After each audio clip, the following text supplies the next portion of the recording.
രണ്ടാം വത്തിക്കാൻ കുറിച്ചുള്ള പഠന പരമ്പരയുടെ 49ാമത്തെ എപ്പിസോഡിലേക്ക് ഹാർദവമായ സ്വാഗതം. ഈ എപ്പിസോഡിൽ നമ്മൾ ചർച്ച ചെയ്യുക വിവിധങ്ങളായ ആരാധനാക്രമ പഠന കേന്ദ്രങ്ങളെക്കുറിച്ചും ആരാധനാക്രമ സംബന്ധമായ പ്രസിദ്ധീകരണങ്ങളെക്കുറിച്ചുമാണ്.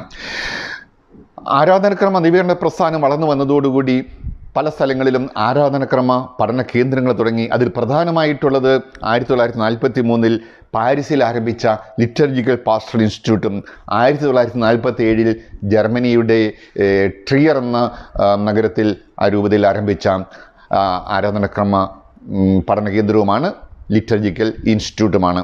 ഈ രണ്ട് കേന്ദ്രങ്ങളിൽ ആരാധനാക്രമ സംബന്ധമായ പരിശീലനങ്ങൾ കൊടുത്തു. വിവിധങ്ങളായ പരിശീലനങ്ങൾ സ്വീകരിക്കാനായിട്ട് വൈദികരും അൽമായരും ഒക്കെ മുന്നോട്ട് വന്നു. ആ പരിശീലനങ്ങളുടെ ഫലമായി ആരാധനാക്രമത്തെ സംബന്ധിച്ച് വ്യത്യസ്തമായ ഒരു സമീപന രീതി ഉടലെടുത്തു. മാത്രമല്ല വിവിധങ്ങളായ ആരാധനാക്രമ പ്രസിദ്ധീകരണങ്ങൾ പ്രസിദ്ധീകരിക്കാനായി കിട്ടു തുടങ്ങി. ഇന്നും ട്രിയറിൽ നിന്ന് പ്രസിദ്ധീകരിക്കുന്ന ആരാധനാക്രമത്തെ സംബന്ധിച്ചുള്ള മാസിക പ്രശസ്തമാണ്. 1913 1921 1939 മുതലും ജർമ്മനിയിൽ പ്രസിദ്ധീകരിച്ചു തുടങ്ങിയ ആരാധനാക്രമ വിഷയ സംബന്ധമായ വ്യത്യസ്തങ്ങളായ മാസികകൾ അത് വൈദികരും അൽമായരും ഒക്കെ വായിച്ചു. ആ മാസികകൾ ചൊലുത്തിയ സ്വാധീനം വളരെ വലുതായിരുന്നു.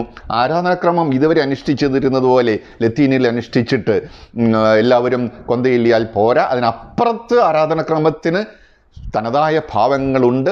ആരാധനാക്രമം വലിയൊരു അർപ്പണമാണ്, ആരാധനയാണ്. അതെല്ലാവർക്കും മനസ്സിലാകണം, എല്ലാവരോടും ഒരുമിച്ചാണ് അർപ്പിക്കുക എന്നൊക്കെയുള്ള ആശയങ്ങൾ ഈ പഠന കേന്ദ്രങ്ങളിലൂടെയും ഈ മാസികകളിലൂടെയും അവർ പ്രചരിപ്പിച്ചു. വത്തിക്കാൻ അതൊന്നും അത്ര സ്വീകാര്യമായിരുന്നില്ല എങ്കിലും സാവകാശത്തിൽ വത്തിക്കാൻ ഈ ആശയങ്ങളെ ഉൾക്കൊണ്ടു.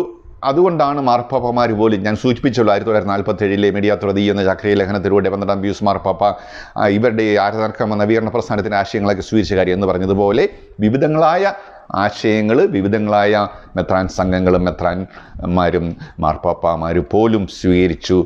അത് ആരാധനാക്രമ സംബന്ധമായ പ്രമാണരഹയ്ക്ക് ഒരു തുടക്കമായിരുന്നു.